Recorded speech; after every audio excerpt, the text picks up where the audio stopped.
You spanned the bottle, then took your seat, wondering if anyone around the circle wanted the bottle to land on them because you were spinning it.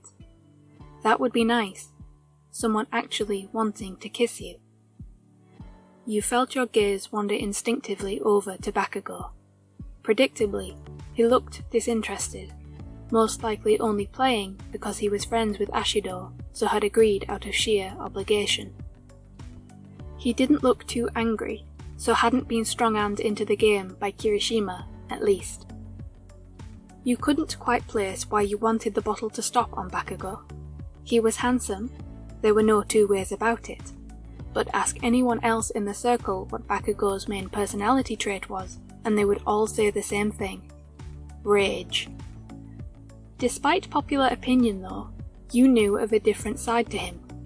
He was certainly rough around the edges, but after once being paired with him for a school assignment, giving you a rare chance to see how he truly interacted with his circle of friends, you had noticed a softness to him, a loyal and considerate heart, hidden beneath a veil of anger and insults. Waiting for the bottle to stop, you found yourself wondering what it would be like to be close to him, to be granted an insulting pet name like he had given all his friends, to spend time with him and really get beneath that hostile outer layer to a place where he wanted you beside him. It was safe to say you had a big fat crush on Bakugou, and if only the gods of romance would throw you a bone and get the bottle to land on him, then you would praise them every day, because you were sure this was your one and only chance to be close with him. The bottle stopped. Well, it was time to get praising. It was pointing at Bakugou.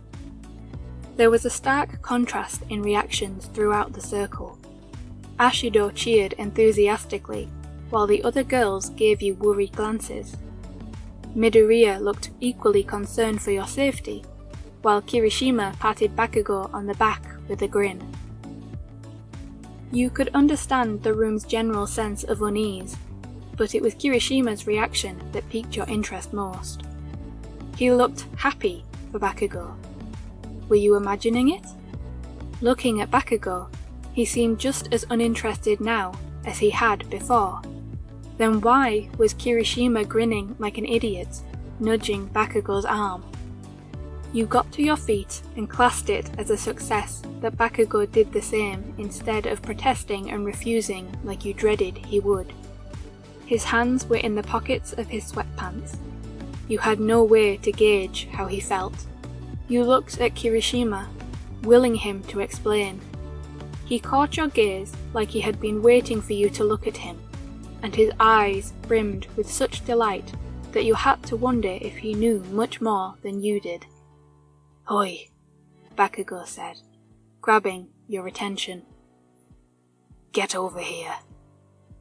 He was standing in the middle of the circle, waiting for you to meet him.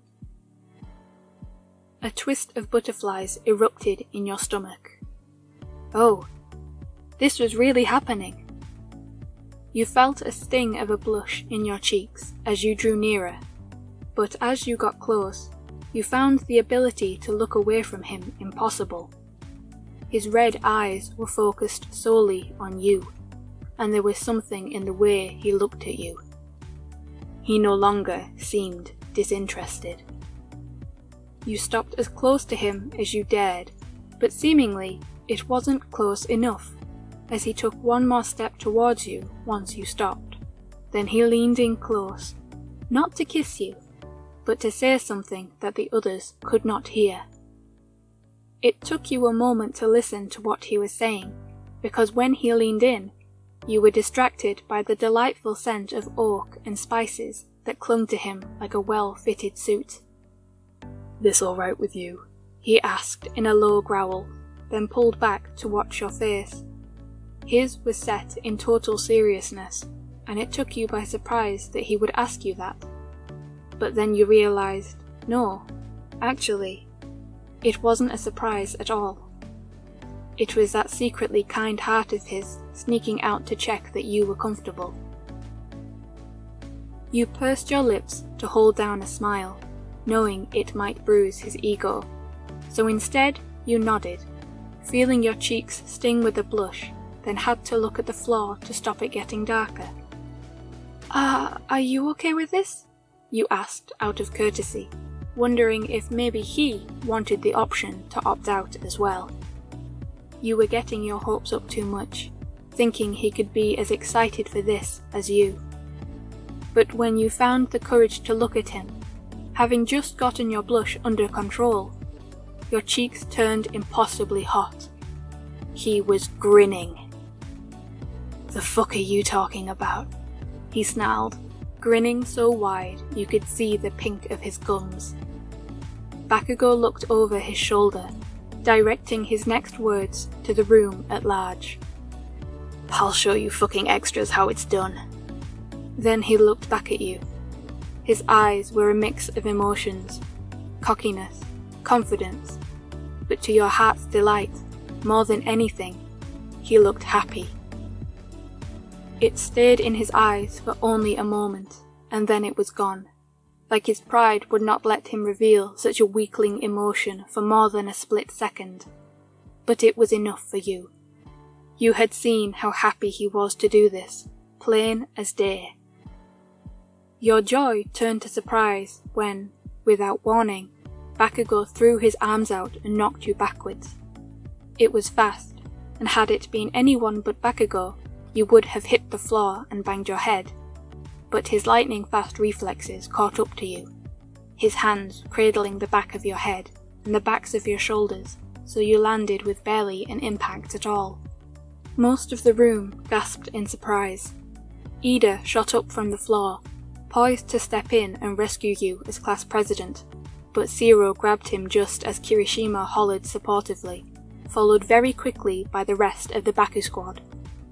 But all of this was lost on you, because Bakugou smirked as he straddled you, his eyes tempting you in. He leaned in close. You pursed your lips to kiss him, but he wasn't about to give you what you wanted yet. Instead, he breathed against your puckered lips, his deep voice rumbling through you as he hovered above you, perfectly stabilized on his muscular arms. "Open your mouth if I'm not reading this wrong, and you want this like I think you do." The blush hit your face faster than you could think to do anything else. Then you did as you were told, parting your lips for him as you realized, by the grin on his face and the happy surprise in his eyes at your compliance, that he wanted this as much as you did. Then he kissed you. It was a hungry attack on your senses that was sure to bruise your lips from the ferocity of it, his tongue slipping inside your mouth now that you had granted him such intimate access. His kiss was everything you expected and more. You barely had time to breathe as he broke away, then kissed you again, his hands tangling into your hair enough to make a moan escape your mouth. If your blush could go any deeper, it would have, but somehow you did not mind that the whole room was watching you. It was Bakugou and his careful but possessive hands, his lips that were so completely obsessed with you that kept your attention. You wanted this moment to last forever. The whole world could come to an end, and you would be happy here, trapped beneath Bakugou as he kissed the breath out of you. Somewhere in the back of your mind, you could hear Ashido squeaking and gushing with joy, but it was too far away for you to really register. Until, that was, your steamy makeout session came to an abrupt end because Ida managed to get his hands on Bakugou. "This game is meant to be PG-13. What do you think you're doing?" Bakugou passed you a look as if to say, "Stay there, he wasn't done with you," before rounding on Ida for interrupting. There was plenty of swearing and yelling, but you were too stunned to react to any of it. It was Ashido and Kaminari lifting you up by the arms that brought you back to your senses. Ashido was grinning like an idiot. While Bakugou caused untold chaos for Ida, she said quietly, "You're excused from the circle. Gotta give the other guys a chance at a turn. But if I were you, I'd go wait outside Katsuki's room." With legs that were too wobbly to function, Kaminari and Ashido had to help you up until you were standing. Then Kaminari gave you a reassuring pat on the shoulder as Ashido pointed to the Bakugou-Ida situation. Kirishima was on the job, cooling Bakugou down before he set off any explosions he wasn't meant to. Then Ashido urged you to go. Since you were exempt from the game anyway, you gave the others a wave, then headed for the staircase. But before you could touch the first step, you heard a loud noise, like a firecracker going off, followed by a warm rush of wind behind you. Then a large hand clamped down on your shoulder. "Oi," Bakugou said, his gritty voice laced with something far too tempting. "Fuck do you think you're going?" Seemingly, his argument with Ida was over. Or it was for him, at least. Ida was still trying to chide him from across the room, but Bakugou was far too interested in what you had to say for yourself to pay attention to the class president. "So," he prompted, raising a cocky eyebrow, knowing he had your whole being in a tizzy. Stairs. Ashido said, Your words were gone. Your senses were hijacked. Bakugou loved it. While you attempted lamely to point up the stairs, feeling your knees giving way the longer you looked into his darkly playful eyes, Bakugou took charge and grabbed your hand, lacing his fingers with yours in a hold tight enough to tell you weren't getting away from him. "You can keep your shitty game," he said, turning to look at your classmates long enough to throw them a triumphant smirk before returning his attention solely onto you. "We're going upstairs. I've got something I want to tell you." It was Ashido's girlish squeal that gave you a clue to what he wanted to say. It was the way he squeezed your hand affectionately while keeping that take-no-prisoners look on his face that made your heart flutter. You could only nod as he marched ahead of you, dragging you along by the hand as he climbed the stairs. You looked over your shoulder and caught Kaminari and Kirishima high-fiving one another as Ashido waved you off. They smiled and watched you go, grinning like idiots. If Ashido had it her way, she'd follow you up and record Bakugou's whole confession, but she didn't want to ruin the moment.